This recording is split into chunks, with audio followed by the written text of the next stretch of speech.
எல்லோருக்கும் வணக்கம். எல்லா விஷயத்துலையும் ஒரு பாசிட்டிவ் இருக்குங்க.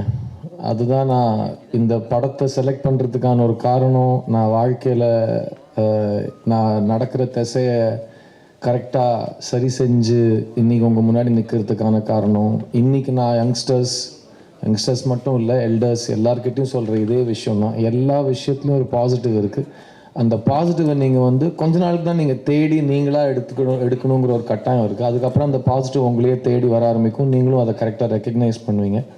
ஸோ இன்றைக்கி இந்த ஈவெண்ட்டோட பாசிட்டிவ் ஜென்ரலாக இன்றைக்கி 2024 ஒரு விஷயத்தை ஃபாஸ்ட்டாக பரப்பணும்னா இண்டஸ்ட்ரியில், மீடியாவில் இங்கே எல்லாருக்குமே ஒரு ஒரு ஒரு ஃபோர்ஸ் பண்ணி ஏற்றுக்க வச்ச விஷயம் என்னென்னா, நெகட்டிவாக ஒரு விஷயம் வருதுன்னா அது ரொம்ப ஃபாஸ்ட்டாக தீ மாதிரி பரவிடும்.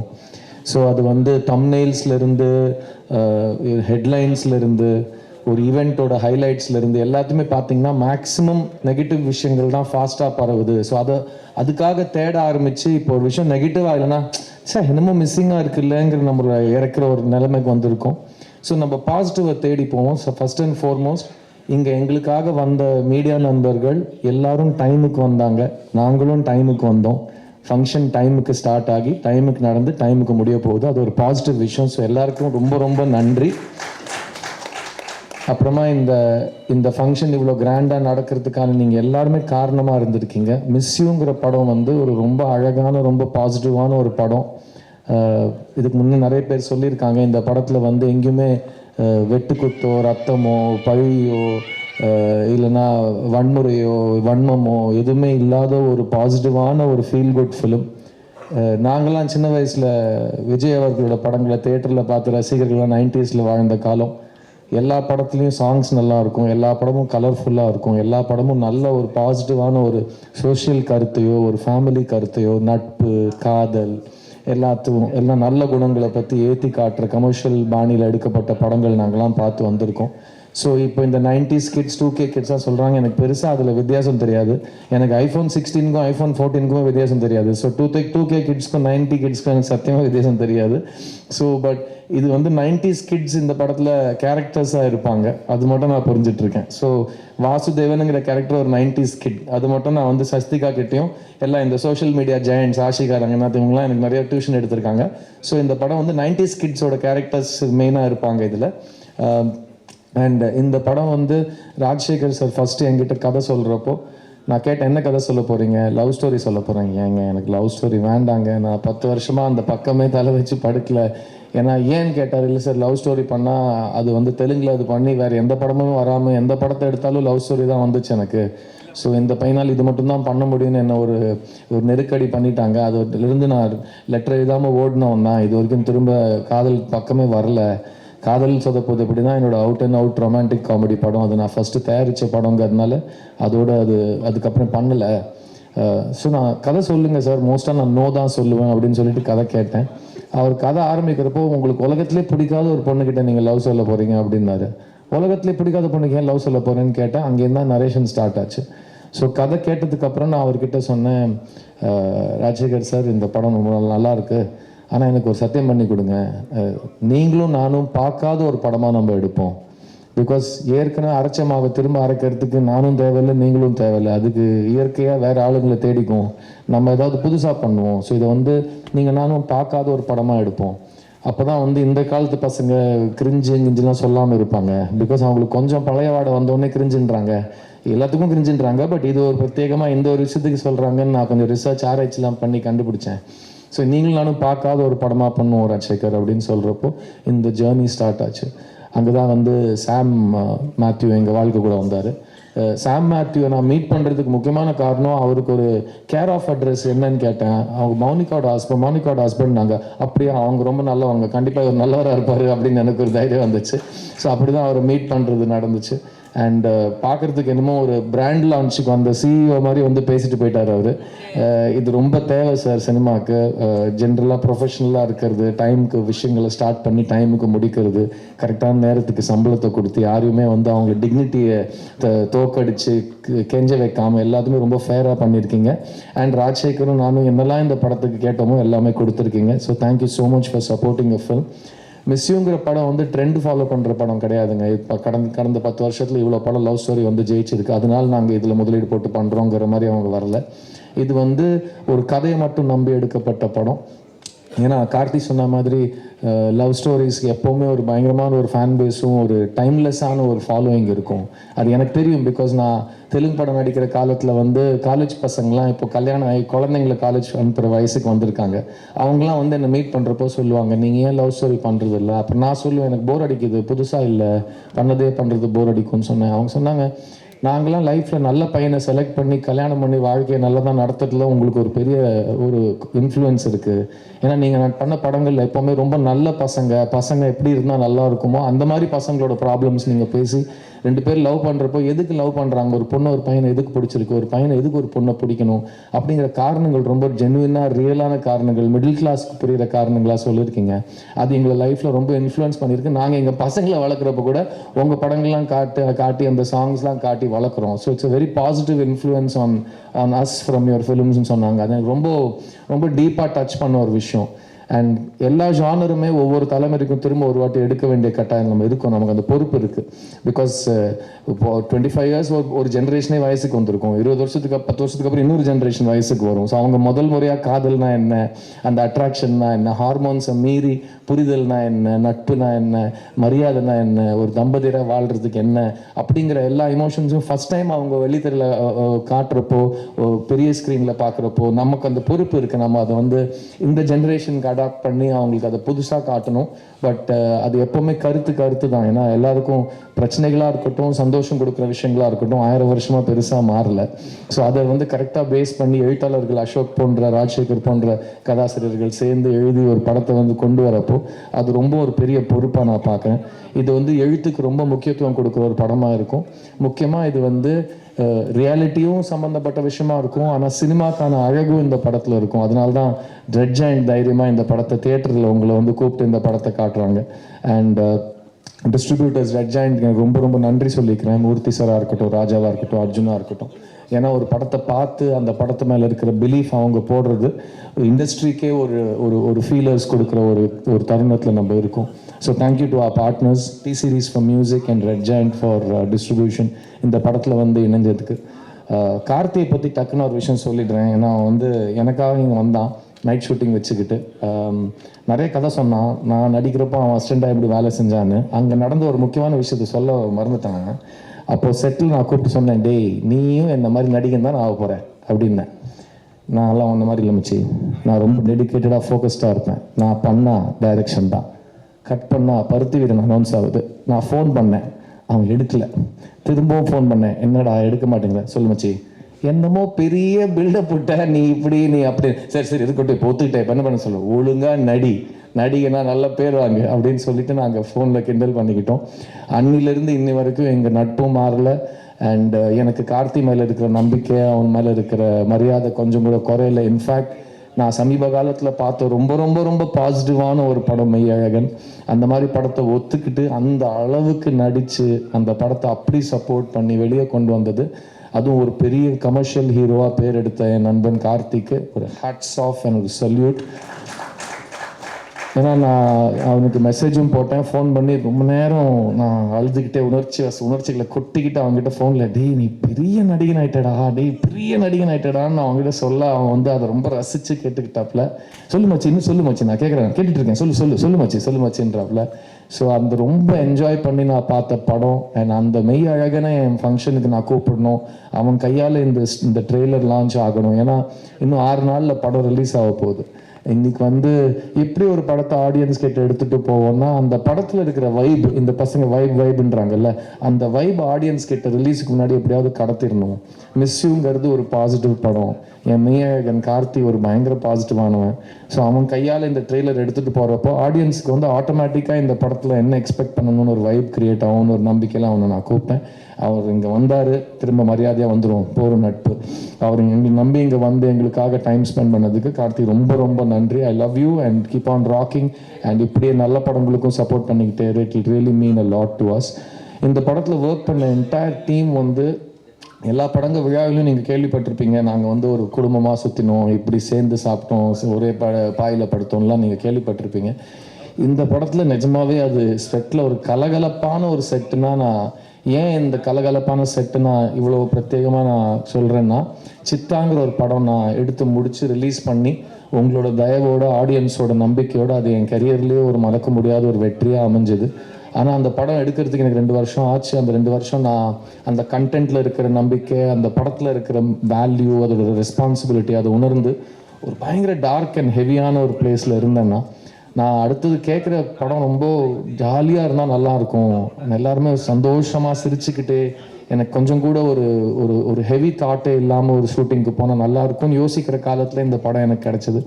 இந்த செட்டில் நாங்கள் வேலை செஞ்சது உண்மையிலேயே நாங்கள் ஒழுங்காக வேலை செஞ்சோமாங்கிறதுலாம் டைரக்டர் சொல்லுவார், எடிட்டர் சொல்லுவார்.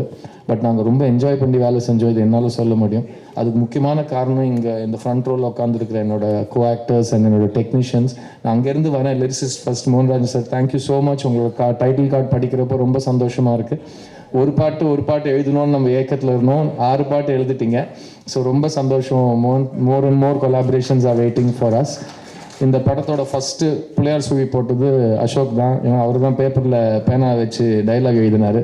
Ashok, this is a very big film for me, it's a very big film for you. ஏன்னா லவ் ஸ்டோரிஸ் வந்தால் மக்கள் பார்ப்பாங்களான்னு ஒரு கேள்வி இருக்கிற ரொம்ப ஏங்கிட்டு இருக்கிற ஒரு காலத்தில் ஃபஸ்ட்டு அதை எழுதினவனையும் அதை பேக் பண்ணவனையும் தான் எல்லோரும் கேள்வி கேட்பாங்க. ஸோ நீங்களும் நானும் நம்ம வேலையை கரெக்டாக பண்ணிட்டோம்னா கன்ஃபார்மாக 29 ஷுவர் ஷாட் உங்களோட அடுத்த மைல் ஸ்டோன் உங்களுக்காக காத்துட்ருக்கு.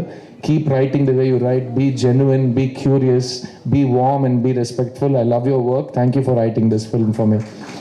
அப்படியே அவர் பக்கத்தில் இங்கே இருக்கிற எல்லாரோட காஸ்டியூமையும் பார்த்து நீங்கள் அவங்களோட வயசை எடை போடணும்னா இருக்கிறதுலே கம்மி வயசாக இருக்கிற எங்களோட மாறன் அந்த காஸ்டியூம் ஒரு பார்த்துருங்க.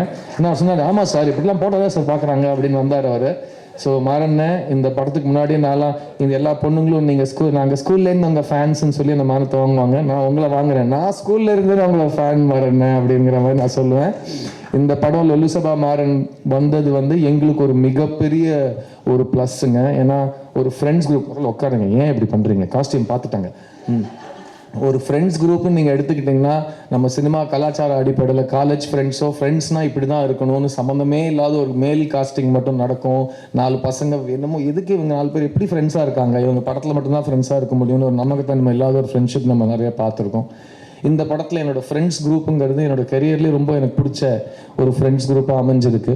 அதுக்கு முக்கியமான ஃபர்ஸ்ட் காரணம் மாறன் அண்ணன். அவரோட டைமிங் எக்ஸ்ட்ராடினரி ஆக்டர். அவர் நீங்கள் ஜேபிபியில் பார்த்துருப்பீங்க, அவர் சீரியஸ் ரோல்ஸும் சூப்பராக அதுலேயும் ஒரு காமெடி கொண்டு வருவார். ஒரு ரொம்ப வளர்ந்த நடிகன் நான் அவர் சொல்லுவேன். அவர்கிட்ட இதுதான் வரும்னு சொல்லிட்டு அவருக்கு கொடுத்த பெர்ஃபார்மன்ஸஸ் ரிப்பீட் பண்ணியிருக்கலாம்.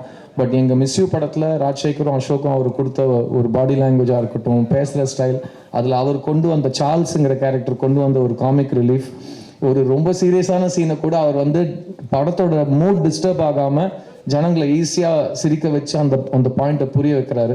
ஸோ மாறன்ன கூடிய சீக்கிரம் இன்னொரு காம்பினேஷன் பண்ணுறோம். அவர் பக்கத்துலேயே என் உயிர் நண்பன் கருணாகரன் அவர் வந்துட்டார் பாருங்க, காசு பணம். ஸோ அவர் ஜிகர்தண்டாவில் ஊர்னியாக நடித்து நாங்கள் 2 பேரும் ரொம்ப ஊறிட்டோம் ஃப்ரெண்ட்ஷிப்பில். அப்போவே ஃப்ரெண்ட்ஷிப்பில் மட்டும் இல்லை, பல லிக்விட்ஸில் ஊறிட்டோன்னு வச்சுக்கோங்க மதுரையில். அதெல்லாம் தாண்டி இவ்வளோ 10 வருஷத்துக்கு அப்புறம் திரும்ப என்னோட உயிர் நண்பனாக அவர் இந்த படத்தில் நடிக்கிறாரு. கருணா கிட்ட எனக்கு ரொம்ப பிடிச்ச விஷயம் அவரோட குரல், அந்த பியூட்டிஃபுல் பேரிட்டோன் பேசினாங்கன்னா அப்படி இருக்கும். அது இந்த படத்தில் ஒரு ஒரு ஒரு ஒரு ஃப்ரெண்டுனா இப்படி கூட இருப்பாங்கன்னு அது நல்லதாகவும் எடுத்துக்கலாம், பயப்படுற மாதிரி எடுத்துக்கலாம். அந்த மாதிரி ஒரு ஃப்ரெண்டு கேரக்டர் பண்ணியிருக்காரு அவர். இந்த படத்தில் ஒரு பெரிய சர்ப்ரைஸ் ஃபேக்டராக இருப்பார் நான் நம்புகிறேன். கருணா அடுத்த வாட்டி 10 வருஷம் கேப் வேண்டாம், டக்கு இல்லை நான் படம் ஷூட்டிங் பற்றி சொல்கிறேன், மற்றதெல்லாம் எப்படி நம்ம கேப் விட மாட்டோம், படத்துலையும் நம்ம விதவுட் கேப் நடிச்சுக்கிட்டே இருக்கணும் கூட. I love you, thank you for coming on board in this film. அவங்க பக்கத்துலேயே ரொம்ப பெருமையாக சொல்லிக்கிறேன், இந்த ஃப்ரெண்ட்ஸ் குரூப்பில் ஹீரோ ஃப்ரெண்ட்ஸாக 4 பேர் இருக்காங்கன்னா அதில் ஒரு பொண்ணு இருக்காங்க. ஏன்னா எல்லாருமே நம்ம பொண்ணுங்களை ஃப்ரெண்ட்ஸ் குரூப்பில் சேர்க்கவே மாட்டாங்க காஸ்டிங்கில். கேட்டால் இல்லை டைரக்டர் அவங்க ஏதோ ஒரு காரணம் சொல்லுவாங்க. ஏங்க இப்போல்லாம் இருக்கிற பசங்கள்லாம் பாருங்கள், ஒரு கேர்ள் பெஸ்டி பாய் பெஸ்டிலாம் இல்லாமல் கேங்கே கிடையாது. ஸோ இந்த மிஸ் யூ படம் 3 தலைமுறையை சேர்ந்த ஒரே குடும்பத்தினர் போய் ஒரு படத்தை பார்த்தாங்கன்னா 3 பேருக்கும் அந்த படம் ரிலேட் ஆகணும். அண்ட் அது வந்து மாடர்னாகவும் இருக்கணும், at the same time conservative values இருக்கிறவங்களுக்கும் அது டிஸ்டர்ப் பண்ணாமல் ஏற்றுக்கிற மாதிரி ஒரு விஷயமா இருக்கணும். ஸோ சஸ்திகா இந்த படத்தில் என் ஃப்ரெண்டு சிந்துவா நடிச்சிருக்காங்க. அவங்க ஒரு டாக்டர், இந்த ஃப்ரெண்ட்ஸ் குரூப்லேயே அதிகமாக படித்தவங்க, ரொம்ப புத்திசாலி, அவங்களோட கேரக்டர் தான். ஸோ அந்த மாதிரி தான் நிஜ வாழ்க்கையிலும் நடக்கும். ஸோ ஒரு அழகான பெண், ஒரு அழகான நண்பியாக கூட இருப்பாங்கிறது இந்த படத்தில் வந்து அவங்க பியூட்டிஃபுல்லாக ப்ளே பண்ணியிருக்காங்க.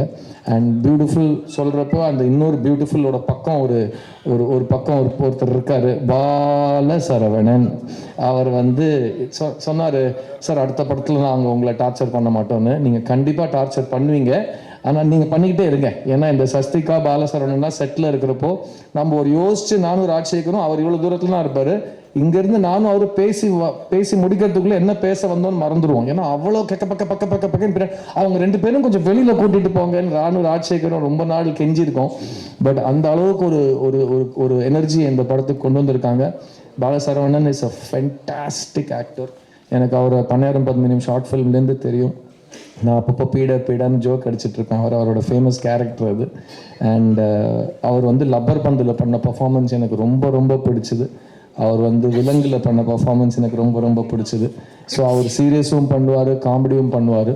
யூஸ்வலாக ஒரு கிரேட் ஆக்டர்ஸ் ஃபார்ம் ஆகிறது வந்து நீங்கள் அவங்க ஃபார்ம் ஆனதுக்கு அப்புறம் தான் ப்ரீவியஸ் ஜென்ரேஷனில் பேசியிருக்கோம். என் முன்னாடி இருக்கிற இந்த கலைஞர்கள் எல்லாருமே 20 வருஷத்தில் வந்து தமிழ் சினிமாவோட லீடிங் கேரக்டர் ஆக்டர்ஸ், கமெடியன்ஸ், நல்ல ஆக்டர்ஸ்னு பேர் எடுப்பாங்க. That includes all of the people I've mention so far and you Bala. Thank you. இந்த வருஷம் எங்கள் எல்லாரோடையும் அதிகமாக பெரிய ஹிட்டு கொடுத்தவர் நீங்கள் தான். ஸோ உங்கள் ஆசீர்வாதத்தோட இந்த படம் நல்லபடியாக வந்து ஜெயிக்கும்னு நான் நம்புகிறேன். And this whole friends group is very close to me. இந்த படத்தோட ஹைலைட்ஸ் மெயினாக இந்த படத்தோட கேரக்டரைசேஷன்ஸ். ஏன்னா சொன்ன மாதிரி எல்லா கேரக்டர்ஸும் ரொம்ப ரிலேட்டபுளாக இருக்கும். அண்ட் இந்த மாதிரி படங்கள் திரும்ப வரணும் அப்படின்னு ஆசைப்படுறவங்க இந்த படத்தை தயவு செஞ்சு தியேட்டரில் பார்க்கணும். நீங்கள் பார்க்குறதுக்கு முக்கியமான காரணம் நான் சொன்ன விஷயங்களாக இருந்தாலும், நீங்கள் செகண்ட் டைம் பார்க்குறதுக்கு முக்கியமான காரணமாக இருக்க போகிறவங்க ஆஷிகா ரங்கநாத். அவங்க இந்த படத்தில் சுப்புலக்ஷ்மிங்கிற கேரக்டர் பண்ணியிருக்காங்க. எங்களுக்கு எப்போவுமே தெரியும், ஒரு லவ் ஸ்டோரி ஒழுங்காக ஒர்க் பண்ணணும்னா அதுக்கு முக்கியமான விஷயம் ஹீரோயினோட கேரக்டரைசேஷன் கரெக்டாக இருக்கணும், ஹீரோயின் பர்ஃபார்மன்ஸ் கரெக்டாக இருக்கணும். ஏன்னா ஒரு லவ் ஸ்டோரியில் ஹீரோயின் அழகாக நல்லா நடிச்சிட்டாங்கன்னா அந்த லவ் ஸ்டோரி தானாக ஜெயிச்சிடும். அண்ட் உங்கள் ஆடியன்ஸ்க்கு வாசுவை பிடிக்கணும், சுப்புவை பிடிக்கணும். முக்கியமாக வாசுவையும் சுப்புவையும் சேர்ந்து இருக்கிறப்போ பிடிக்கணும். அப்போ தான் அவங்க எண்டில் இவங்க சேருவாங்கன்னு ஏங்குவாங்க. அப்படி நாங்கள் நடிச்சிருக்கோன்னு நான் நம்புகிறேன். ஆஷிகா, தேங்க்யூ. இவ்வளோ அழகாக ஒரு ஸ்டேஜுக்கு வந்து தமிழில் பேசினதுக்கு ரொம்ப நன்றி. We once again welcome you to Tamil cinema. And அடுத்த முறை தெலுங்கு கன்னடான்னு கேப் விட்டுறாதீங்க. ஐநோ கார்த்தியோட இன்னைக்கு நைட் ஷூட்டில் நீங்கள் கார்த்தி ஷூட்டில் இருக்கீங்க. ஸோ கேப் விடாமல் தமிழில் நீங்கள் நிறைய படம் பண்ணணுன்னு நான் ஆசைப்பட்றேன். முக்கியமாக ஆஷி வந்து சின்ன வயசுலேருந்து என்னோடய ஃபேன்னு திரும்ப சொல்லி கடுப்பேற்றிட்டு இருப்பாங்க. அப்படி ஒரு ஃபேனோட நடிக்கிறது எனக்கு இது ஃபஸ்ட் டைம். ஏன்னா பக்கத்தில் விசிறியை வைக்கிறது ரொம்ப கன்வீனியண்ட்டாக இருக்கும். நம்ம கரெக்டாக நடிப்போம். அண்ட் அவங்க நம்மக்கிட்ட என்ன எதிர்பார்க்குறாங்களோ அப்படி நம்ம பண்ணால் அவங்க நம்ம என்கரேஜ்மெண்ட் கொடுப்பாங்க. ஸோ அவங்க எனக்கு ஒரே ஒரு ப்ராமிஸ் வாங்கிட்டு இருக்காங்க, சார் எனக்கு அடுத்த படத்தில் உங்களோட 3 பாட்டு டான்ஸ் ஆடணும்னு. கண்டிப்பாக இந்த படத்தில் வெற்றிக்கு அப்புறம் அதை நம்ம மறுக்கவே முடியாத ஒரு ஹாப்பனிங்காக இருக்கும். Sam please make the new nota. So இந்த படத்தில் டான்ஸ்ன்னு சொன்னோன்னே என்னோட டான்ஸ் மாஸ்டர் தினேஷ், நீங்கள் பார்த்தீங்கன்னா ரொம்ப வருஷத்துக்கு அப்புறம் ஒரு ஃபுல் ஃப்ளெஜட் கமர்ஷியல் லவ் ஸ்டோரியில் டான்ஸ்லாம் ஆடி நிறைய சாங் அண்ட் டான்ஸ்னு கலகலப்பாக ஒன்று பண்ணியிருக்கேன். அதில் கருணாவோட கவுண்டர் உண்மையாகவே நான் ரொம்ப உணர்ந்த ஒரு கவுண்டர். வலிக்குது மச்சி அப்படின்னு சொல்கிறப்போ, ஆமாம் இவ்வளோ நாளுக்கு அப்புறம் ஆடுனா வலிக்க தான் செய்யும் வான்னு அவர் சொன்ன விஷயம் அது உண்மைதான். தினேஷ் வந்து எவ்வளோ வலிச்சாலும் என்னை பக்கத்துலேயே இருந்து குழந்த மாதிரி பார்த்துப்பாப்புல.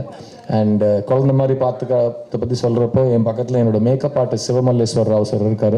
அவர் 21 வருஷமாக என்னோடய மேக்கப் ஆர்டிஸ்ட் மட்டும் இல்லை, எங்கள் குடும்பத்தில் மூத்த அண்ணன் அவர் தான். அவர் காலையில் நான் காலையில் எழுந்தேனா, ஒழுங்காக சாப்பிட்டேனா, நைட்டு தூங்குறேனா, என்ன ட்ரெஸ்ஸு போடுறேன் எல்லாம் அவர் சொல்லி தான் எனக்கு தெரியும். இன்ஃபேக்ட் இந்த வருஷம் எனக்கு கல்யாணம் ஆகிற வரைக்கும் அவர் தான் 21 இயர்ஸாக இதெல்லாம் பண்ணியிருக்காரு. அண்ட் ஸோ என்னோட அப்பா வந்து இந்த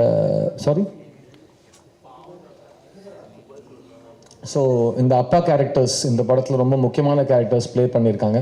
ஏன்னா ஒரு படத்துக்கு வந்து வெயிட்டே, இப்போ ரீசெண்டாக திரும்ப மெய்யழகன் நான் ரெஃபரன்ஸ் கொடுக்குறேன். ஜெயபிரகாஷ்ங்க ஒரு நடிகர் மெய்யழகனில் ஒரு ஃபோன் பேசிட்டு வச்சுட்டு அவர் அழகிற சீன் வந்து ஒரு கண்ட்ரியே அழ வச்சிருக்கு.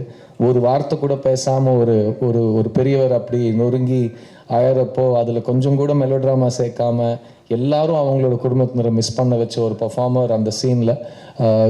JP sir, thank you so much for your love in this film. அவர் தான் என்னோட அப்பாவை நடிச்சிருக்காரு. அண்ட் அந்த பக்கம் பொன்வண்ணன் சார், எனக்கு சின்ன வயசுலேருந்து இன்ஸ்பிரேஷன். ஒரு எழுத்தாளனாக, ஒரு அசிஸ்டன்ட் டைரக்டராக அவர் பாரதிராஜா சாரோட பண்ண எல்லாமே நான் அவரோட டீட்டெயிலாக உட்காந்து கேள்வி கேட்டு அவர்கிட்டேருந்து வாங்கியிருக்கேன். அண்ட் இந்த செட்லையும் எனக்கு ரொம்ப ஒரு வழிகாட்டியாக இருந்திருக்காரு பொன்வண்ணன் சார். இந்த படத்தில் நடித்த எல்லா ஆர்டிஸ்ட்டுக்கும் பிரத்யேகமாக நான் தேங்க்ஸ் சொல்லிக்கிறேன். பிகாஸ் இது ஒரு அன்சாம்பிள் காஸ்ட் ஃபிலிம், இது ஹீரோ ஹீரோயின் படம் கிடையாது. இந்த படத்தில் எல்லா கேரக்டர்ஸும் ஈக்குவலி இம்பார்ட்டன்ட். சாரி, இந்த ஒரு போஸ்டரில் நான் தனியாக இருக்கேன், அது மட்டும். ஏன்னா நான் 2012 வரைக்கும் என்னோட முதல் 20 படத்தில் என் பேர் கூட போட்டதில்லை போஸ்டரில். அதுக்கப்புறம் வலுக்கட்டாயமாக வெற்றிமாறன் தான் ஃபஸ்ட் டைம் என் பேரை போஸ்டரில் போட வச்சார். அங்கேருந்து இன்னி வரைக்கும் அது ஒரு இதுவாக இருக்குது. பட் ஜென்ரலாக ஒரு படத்தோட எல்லா ஆக்டர்ஸுமே அந்த படத்தோட ஈக்குவல் பங்காளியாக தான் நான் பார்க்குறேன். ஸோ இந்த படத்தில் நடித்தவங்க எல்லாருக்கும் என்ன உட்பட, இது வந்து ஒரு உட்பட இது ரொம்ப ஒரு பெரிய ஒரு திருப்புமுனைன்னு சொல்ல மாட்டேன். பிகாஸ் திருப்புமுனைன்னு நம்ம போகிற திசை நோக்கி விட்டுட்டு வேறு திசைக்கு போவோம். இது நமக்கு ஒரு மைல் கல்லாக அமையும்னு நான் நம்புகிறேன். இந்த படத்தோட டெக்னீஷியன்ஸ் கேஜி வெங்கடேஷ் எங்கே சார் இருக்கீங்க? அவர் என்னோட அழகாக இருப்பார், கலையான முகம். அவர் பார்க்கணும் நீங்கள், அப்படி ஒரு பேபி ஃபேஸ் அவருக்கு. அவர் வந்து அந்த கேமரா முன்னாடி ஒரு சிறு புன்னகையோடு என்னை பார்த்து ஷார்ட் ஓகே சார் அப்படின்னு சொல்கிறப்போ ரொம்ப சந்தோஷமாக இருக்கும். அண்ட் தமிழ் சினிமாவில் ரொம்ப வருஷத்துக்கு அப்புறம் இவ்வளோ கலர்ஃபுல்லான ஒரு பேலட்டில் ஒரு ஈஸி ப்ரீஸி ஒரு feel good film, breath of fresh air நீங்கள் கொடுத்துருக்கீங்க. Can't wait to see your next work, KG. Thank you for making me and Ashi and all the actors look so beautiful. Thank you, and your beautiful family is here. Hi da. And his wife is there. Thank you for coming, ma. And my dear friend Gibran, brilliant composer, brilliant sound engineer, brilliant human being, lovely guy. நானும் அவரும் ரொம்ப வருஷமாக work பண்ணணும்னு wait பண்ணிட்டு இருக்கோம். எனக்கு அந்த என் தாரா நீ என் தாரா அந்த பாட்டு நான் ஒரு 2 வருஷம் என்னோட பிளேலிஸ்ட்டில் வச்சு கேட்டிருக்கேன். And finally I got to work with you zips. Thank you so much. And இந்த படத்தில் வந்து நம்ம ரெக்கார்ட் பண்ண song was the most fun. ஏன்னா அவரே கீபோர்டு வாசிப்பார், அவரே இன்ஜினியராக வேலை செய்வார், அவரே டாக் பேக்கில் பேசுவார், யாரும் நடுவில் டிஸ்டர்ப் பண்ண மாட்டாங்க. நைட் 1 மணிக்கு உட்காந்து 2 பேரும் ஜாலியாக ஒரு சாங் ரெக்கார்ட் பண்ணோம். நீ என்ன பார்த்தே will always be a very special song that I sang. இதை நான் ஏன் சொல்கிறேன்னா, என்னோட ஃபேன் ஆஷிகா ரங்கநாத் சார் நீங்கள் சூப்பராக பாடிட்டீங்கன்னு சொல்லிட்டாங்க. ஸோ கண்டிப்பாக ஃபேன்ஸுக்கு பிடிச்சிருக்குன்னா கண்டிப்பாக அது நான் ஏற்றுக்கணும். Thank you so much for the song. And முக்கியமாக ஐ எம் வெரி ஹாப்பி உங்களை வந்து இந்த இருட்டான த்ரில்லர் அண்ட் சைக்கோ கில்லர் ஜானர்லேருந்து, ஏன்னா அவர் வந்து ஜிப்ரான் எங்கே இருப்பார், அவர் ஒரு பழைய வீட்டில் வந்து ஒரு உடஞ்ச ஹார்மோனியத்தை வச்சுட்டு ஏதோ நாராசம் பண்ணிட்டு இருப்பார் சார்ங்கிற லெவலுக்கு அவரை தள்ளப்பட்டிருக்காரு. அவர் வந்து ஜாலியாக அந்த சிவப்பு கலர் டிஷர்ட் ஜீன் பேண்ட்லாம் போட்டுக்கிட்டு நல்ல ஹாப்பியாக ஒரு லவ் சாங் கம்போசிங்கில் நான் பார்த்துருக்கேன் இந்த படத்தில். அண்ட் நான் லாஸ்ட் 5 இயர்ஸாக பார்த்த ஜிப்ரானோட இப்போ ரொம்ப வயசு குறைஞ்சு ரொம்ப இளமையாக ரொம்ப க்யூட்டாக சுற்றிட்டு இருக்காரு. ஸோ ஜிப்ஸ் இன்னும் கொஞ்சம் படம் இந்த ஜானரில் பண்ணுவோம். ஏன்னா அதுதான் எனக்கும் நடக்குதுன்னு நினைக்கிறேன். கொஞ்சம் வயசு இறங்குது. ஸோ இட்ஸ் குட், அப்படியே மெயின்டைன் பண்ணிப்போம். இந்த படத்தில் ஒர்க் பண்ண editor Dinesh, art director Siva, costume Ashok, என் கூட ஒர்க் பண்ண எல்லாருமே they have given the best. Because எல்லாருமே ரொம்ப லவ் பண்ணி இந்த படத்தை பண்ணியிருக்காங்க. பிகாஸ் எல்லாருமே ராஜசேகர் ரொம்ப ரொம்ப லவ் பண்ணுவோம். சினிமா இண்டஸ்ட்ரியோட ஹிஸ்ட்ரியிலேயே எனக்கு மைக்கில் பேச தெரியாதுன்னு சொல்லி 15 நிமிஷம் இவ்வளோ அழகாக பேசின ஒரு டேரக்டராக நான் ராஜசேகரை பார்க்குறேன். ஸோ அது வந்து அவர் வந்து இனிமேல் அவருக்கு எது வராதுன்னு அவர் சொல்கிறாரோ நீங்கள் தைரியமாக அவருக்கு அந்த வேலையை கொடுத்துடலாம். ஸோ அவர் வந்து வர வேலையே இப்படி ரொம்ப மாடஸ்ட்டாக வராதுன்னு சொல்கிறவர். அவருக்கு வர வேலை நிஜமாவே பயங்கரமாக வர வேலையை அவர் எப்படி பண்ணுவாருன்னு நீங்கள் யோசிக்கலாம். ஸோ ராஜசேகர், இது நம்மளோட ஃபஸ்ட் அண்ட் லாஸ்ட் கிடையாது. நிறைய சத்தியம் பண்ணி வச்சுருக்கீங்க என்கிட்ட. ஸோ நிறைய பேசுவோம், நிறைய படங்கள் பண்ணணும் நம்ம. அண்ட் அடுத்த வாட்டி கூட இந்த மாதிரி நான் உங்களை மாதிரி நிதானமாக யோசித்து ஒரு தப்பான விஷயம் கூட பேசாமல் இவ்வளோ நேரம் மைக்கை பிடிச்சி பேசினவா இருந்தேன்னா நான் இந்நேரத்துக்கு எங்கேயோ இருந்திருப்பேன் ராஜசேகர் சார். நான் அவரை நல்லா பேசுவேன்னு நினச்சிட்டு 22 வருஷமாக பேசினுக்கிறேன். இப்போ உங்களை பார்த்தோன்னே எனக்கு லைட்டாக ஓஹோ நிறைய நம்ம கற்றுக்கிற விஷயங்கள் பாக்கி இருக்குதுன்னு எனக்கு தோணுது. So miss you is a beautiful, colourful, very pleasant. And படத்தை பார்த்துட்டு ஒரு சிறு புன்னகையோடு நீங்கள் வீட்டுக்கு போகலாம்.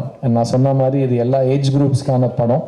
அண்ட் இந்த மாதிரி படங்கள் முக்கியமாக லேடிஸ் வந்து எங்களுக்கான படங்கள் யாரும் எடுக்க மாட்டேங்கிறாங்கன்னு நீங்கள் நினச்சிங்கன்னா, ரொம்ப வெட்டு குத்தை பார்த்து டென்ஷன் ஆகிட்டிங்கன்னா, என்னடா இவ்வளோ வன்முறையாக காட்டுறீங்கன்னு உங்களுக்கு ஒரு கம்ப்ளைண்ட்டாக இருந்ததுன்னா இந்த படத்தை ஒரு வாட்டி ட்ரை பண்ணுங்கள். ஃப்ரெண்ட்ஸோடு உட்காந்து ஜாலியாக ஒரு ஸ்வீட் காரம் காஃபி சாப்பிட்டுக்கிட்டே ஒரு பேச்சுவார்த்தை நடத்தினா, ஒரு பீச் ஓரமாக இருந்தால் அன்றைக்கி நைட் நீங்கள் எப்படி தூங்குவீங்களோ, சந்தோஷமாக இருப்பீங்களோ, அந்த அனுபவம் இந்த படம் உங்களுக்கு கொடுக்கும். It's a very nostalgic film, it's a very pleasant film. And இது வந்து இந்த 2K 90s 80sலாம் தாண்டி இது வந்து லவ்வை பற்றி, ரிலேஷன்ஷிப்ஸ் பற்றி, men are from Mars women are from வீனஸ்ங்கிற பழைய கருத்துக்கள்லாம் தெரிஞ்சவங்க திரும்ப ஒரு வாட்டி அந்த ஜானரை தியேட்டரில் பார்க்குறதுக்கான ஒரு அனுபவமாக இருக்கும். இந்த படம் 29th November world wide release ஆகுது. நான் முறையாக என் கரியரில் பார்த்த மீடியா தமிழ் மீடியா தான். இன்றைக்கி அந்த தமிழ் மீடியா முன்னாடி நான் திரும்பவும் சொல்கிறேன், இந்த படம் பேன் இண்டியா மீடியாவுக்கு படம் கிடையாது. இந்த படம் எல்லா ஊர் மீடியாவுக்காகவும் போய் ப்ரமோட் பண்ணுற படம் கிடையாது. இது ஒரு தமிழ் படம். நம்ம முதல்ல எப்படி ஒரு தமிழ் படத்துக்கு ப்ரமோஷன் பண்ணுவோமோ, முக்கியமான வேலை உங்களோட பங்களிப்பாக தான் இருக்கும். பிகாஸ் இது வந்து தமிழ்நாடு பார்டரை தாண்டி நீங்கள் யார்கிட்டையும் பேச தேவையில்லை. தமிழ்நாட்டுக்குள்ளே இந்த படம் இருக்குது, இந்த மாதிரி ஒரு படம் வருது. நீங்கள் இன்றைக்கி விஷுவல்ஸ் பார்க்குறப்போ, நீங்கள் இன்றைக்கி இந்த டீமோட கான்ஃபிடென்ஸ், உங்களோட பாசிட்டிவிட்டி பார்க்குறப்போ உங்களுக்கு என்ன தோணிச்சோ அதை ப்ளீஸ் மக்கள்கிட்ட போய் சேர்த்து விடுங்க. அது இந்த படத்துக்கு ரொம்ப பெரிய ஹெல்ப்பாக இருக்கும். அண்ட் என்னோடய புது ப்ரொடியூசர்ஸ் சாம் அண்ட் மோனிகாவுக்கு ஒரு பெரிய கிஃப்ட் கொடுத்த மாதிரி இருக்கும். அண்ட் 29th படம் ரிலீஸ் ஆகுது. இந்த படத்தோட ப்ரெஷ் ஷோவில் கொஞ்சம் அட்வான்ஸாகவே நான் போட்டு காட்ட சொல்லியிருக்கேன் உங்களுக்கு படத்தை. அன்றைக்கி நானும் உங்களோட உட்காந்து பார்த்துட்டு அதுக்கப்புறம் இந்த படத்தை பற்றி பேசுவோம். அண்ட் லைக் ஐ செட், இந்த ஸ்பீச்சோட பிகினிங் நான் சொன்ன மாதிரி எல்லா விஷயத்துலையும் ஒரு பாசிட்டிவ் இருக்குங்க. நான் அப்படி தான் இந்த வரைக்கும் வளர்ந்தவங்க முன்னாடி நிற்கிறேன். அந்த வளர்ப்பில் உங்களுக்கும் மிகப்பெரிய பங்களிப்பு இருக்குது. இந்த படம் வந்து நான் இன்னும் 2 வாரம் பப்ளிசிட்டி பண்ணி ரிலீஸ் பண்ணணும்னு ஆசைப்பட்டேன். நான் ஷூட்டிங் முடிச்சுட்டு வரத்துக்குள்ளே எங்களுக்கு வேறு டேட் இல்லை. ஏன்னா இந்த பக்கம் ஒரு பெரிய படம், அந்த பக்கம் ஒரு பெரிய படம், தியேட்டரில் நெருக்கடி இருக்கக்கூடாதுன்னு நாங்கள் கரெக்டாக ஒரு 2 வீக்ஸ் பிடிச்சிட்டு வந்திருக்கோம். ஆனால் இந்த டைம் பீரியடோட கம்மியாக இருக்கிற ஒரு டைம் பீரியடை நீங்கள் வந்து உங்களோட உற்சாகத்தோட, உங்களோட அன்போட ஆடியன்ஸுக்கு எடுத்துகிட்டு போனீங்கன்னா கண்டிப்பாக நான் 29th அன்னைக்கு ஒரு ரொம்ப ப்ளசண்ட்டான ஒரு ஹிட்டுக்கு எனக்காக காத்துட்ருக்குன்னு நான் நம்புவேன். அண்ட் சித்தாக்காக திரும்பவும் நன்றி சொல்லிக்கிறேன். பிகாஸ் ஒரு சொந்த காசில் ப்ரொடியூஸ் பண்ண படம். அண்ட் அந்த படத்தை நீங்கள் வந்து உங்கள் குடும்பத்தில் ஒருத்தனாக நினச்சி அந்த படத்தை ப்ரமோட் பண்ணீங்க. எல்லா மீடியா ஹவுஸஸும் அந்த படத்தை போன வருஷத்தோட ஹையஸ்ட் ரேட்டட் ஃபில்மாக ப்ரூவ் பண்ணீங்க. அண்ட் அது நான் லைஃப் டைமில் மறக்கவே மாட்டேன். அண்ட் அந்த படத்துக்கு அப்புறம் எனக்கு நிறைய பொறுப்புகள் வந்திருக்கலாம், நிறைய வரவேற்பு வந்திருக்கலாம். ஆனால் அந்த படத்துக்கு அப்புறம் முக்கியமாக எப்போவுமே ஒரு நடிகை அவங்ககிட்ட வர படங்களில் பெஸ்ட்டு சூஸ் பண்ணி தான் நடிக்க முடியும். ஸோ வர படங்களோட குவாலிட்டியை பொறுத்து தான் சூஸ் பண்ணுற படத்தோட குவாலிட்டியும் வரும். சித்தாக்கு அப்புறம் நான் நம்புகிறேன் என்னோடய நடிப்பு மேலே, என்னோடய ஸ்டேலபிலிட்டி மேலே இன்னும் நிறைய நம்பிக்கை ஆடியன்ஸுக்கும், மீடியாவுக்கும், இண்டஸ்ட்ரிக்கும் வந்திருக்குன்னு. அதுக்கப்புறம் நான் சைன் பண்ண படங்களில் முதல் படம் இந்த மிஸ் யூ. ஸோ சித்தாக்கு வெற்றிக்கு அப்புறம் எனக்கு வந்த படங்களில், நல்ல படங்களில் நான் 5 படம் சைன் பண்ணிட்டேன். அதில் 3 படம் முடிச்சிட்டேன். அண்ட் இன்னும் 2 படம் ஷூட்டிங் போயிட்டுருக்கு. என்னோட அடுத்த 3 படங்களோட கதையும் நான் சைன் பண்ணிட்டேன். ஸோ என் நம்பர் 8. ஸோ என்கிட்ட 8 ப்ராஜெக்ட் இன்றைக்கி கையில் இருக்குது. இண்டஸ்ட்ரி ரொம்ப மோசமான நிலைமையில் இருக்கிறப்போ ஒரு பையன்கிட்ட 8 படங்கள் இருக்குங்கிறது நான் ரொம்ப ரொம்ப ரொம்ப நன்றி கடன் பட்டிருக்கேன். எப்படி சித்தாவை எடுத்துகிட்டு போனீங்களோ அதே போல் இந்த படத்தை நீங்கள் வெற்றி ஆக்குவீங்க. நம்ம தியேட்டரில் சந்திப்போம். அண்ட் திரும்பவும் சொல்கிறேன், let's all B positive and watch this film together. And திரும்பவும் ஒரு லவ் ஸ்டோரி பண்ணியிருக்கேன். இதுக்கப்புறம் அடுத்த 4-5 படத்துக்கு ஒரு லவ் ஸ்டோரி பண்ண மாட்டேன். ஏன்னா சொன்ன மாதிரி பண்ணால் போர் அடிக்கும். அதுக்காக தான் நான் சினிமாவுக்கே வந்தேன். ஸோ இந்த மிஸ் யூ படம் நம்ம எல்லாருக்கும் ரொம்ப ப்ளசண்ட்டான எக்ஸ்பீரியன்ஸாக இருக்கும்னு நம்புகிறேன்.